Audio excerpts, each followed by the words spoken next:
हम रुख करते हैं उत्तर कोरिया का।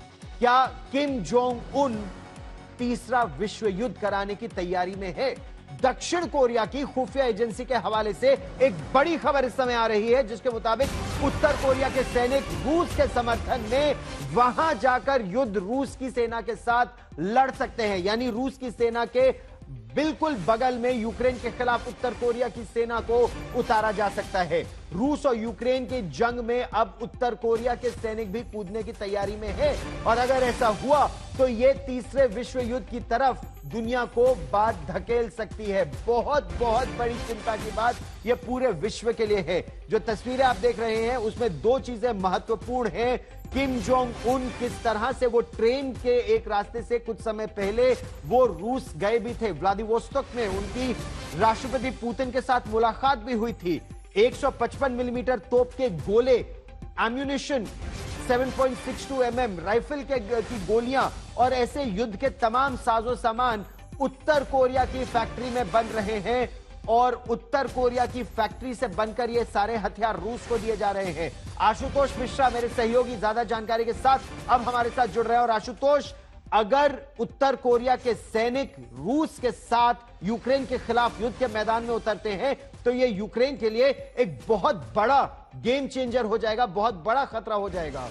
इसके साथ साथ पश्चिम की चिंता भी बढ़ जाएगी, जो लगातार नॉर्थ कोरिया पर ये नजर डाले हुआ था। और जब से national security agency south Korea ने रिपोर्ट दी है कि दरअसल 8 तारीख से 13 तारीख के बीच 1500 लगभग नॉर्थ कोरियन सैनिकों का और वो भी सैनिकों का विशेष दस्ता जो उनकी स्पेशल फोर्स है उसकी एक टुकड़ी रशियन पोर्ट पर गई और उसके आगे उसे एक रीजन में कुर्स्क के प्रांत में भेजा गया विशेष ट्रेनिंग के लिए, जो अब रशियन आर्मी और उनके साथ मिलकर के यूक्रेन के भीतर जाके लड़ाई करेंगे। तो इससे न सिर्फ युद्ध का दायरा बढ़ जाएगा, लेकिन जहां तक रूस को जब तक जिस तरह के नुकसान की बात हो रही थी और ऐसे में उसे नॉर्थ कोरिया का साथ मिलना ये पूरे क्षेत्र को लगभग एक बड़ी मुश्किल में डाल रहा है। और खासकर ये देखते हुए कि यूक्रेन से जिस तरह का रेजिस्टेंस रूस का सामना करना पड़ रहा है, तो उसे भी जरूरत लग रही है अतिरिक्त सपोर्ट की। और ऐसे में इस मिलिट्री के युद्ध में अगर पूरी तरह से नॉर्थ कोरिया कूदती है तो जाहिर है पूरे क्षेत्र और पूरा रीजन जो है वो एक बड़े युद्ध की ओर आगे बढ़ेगा। गौरव रहिए मेरे साथ। एक और बड़ी खबर इस समय हम अपने दर्शकों को बता दें। रणभूमि में रूस और यूक्रेन के बीच जो युद्ध पिछले 2 साल से चला रहा है, इसमें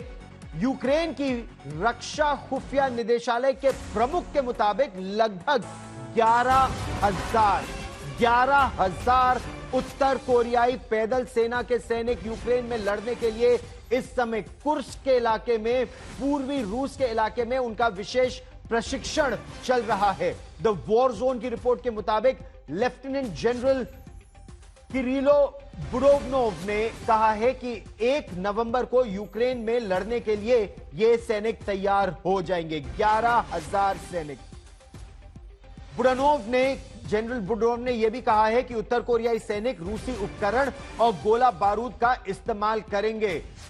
एक बार फिर मेरे सहयोगी आशुतोष हमारे साथ जुड़ रहे हैं। और आशुतोष, जो पूरे हथियार हैं, चाहे वो उत्तर कोरिया की सेना हो, 155 मिलीमीटर तोप के गोले, 155 मिलीमीटर की तोपें, 7.62 mm का एम्यूनिशन, ये सब उत्तर कोरिया और रूस एक ही तरह के इस्तेमाल करता है। उत्तर कोरिया, चीन और रूस, और इससे रूस को बहुत बड़ा लाभ हो जाएगा। जो उत्तर कोरिया की फैक्ट्रियां हैं वो बहुत तेजी से निर्माण करके या अपने स्टॉक से इसे रूस भेजकर एक गेम चेंजर की भूमिका निभा सकती हैं। और उसमें यह भी याद रखें कि ईरान की ओर से उसे जो रिफर्बिश ड्रोन मिल रहे हैं यूक्रेन के खिलाफ इस हमले में, वो भी रूस की बड़ी मदद कर रहा है। लेकिन लॉजिस्टिक के साथ साथ हथियारों के साथ साथ आप संख्या बल देखिए कि अगर उसकी सैनिकों की मदद के लिए, खासकर जिन इलाकों से उन्हें सबसे ज्यादा चुनौती मिल रही है रूस के सैनिकों द्वारा या यूक्रेन के सैनिकों द्वारा, वहां पर वो उत्तर कोरियाई सैनिकों को भेजना, यानी पहले जो संख्या वो 10,000 से ज्यादा 1500 सैनिक इस बीच डिस्पैच हुए हैं और अतिरिक्त संख्या बल जो लगातार डिस्पैच हो रहा है, तो क्या ये संख्या 20 से 25,000 हो सकती है या उससे कहीं ज्यादा। यानी 2 साल तक अभी तक रूस जो चुनौती झेल रहा था वो अब इससे कंक्लूड करना चाहता है। और इस स्थिति में अगर उसको संख्या बल की जरूरत, अतिरिक्त सपोर्ट, लॉजिस्टिक, मिलिट्री और वो सारी सहायता, यानी एक तरफ से उसे ईरान मदद कर रहा है और अब दूसरी तरह से सीधे सीधे उत्तर कोरियाई युद्ध में शामिल हो रहा है। गौरव, इस बड़ी खबर पर आप नजर बनाए रखिए। ताजा जानकारी के लिए फिर मैं आपके पास लौट कर आऊंगा, क्योंकि कुर्स्क के इलाके में यूक्रेन की एक पूरी ब्रिगेड अंदर घुस गई थी और उसको पीछे खदेड़ने में रूस को बहुत समय लगा था और पूरी तरह से वो उस इलाके को वापस ले भी नहीं पाए हैं। उत्तर कोरिया के सैनिकों का जाना एक बिल्कुल गेम चेंजर वहां साबित हो सकता है।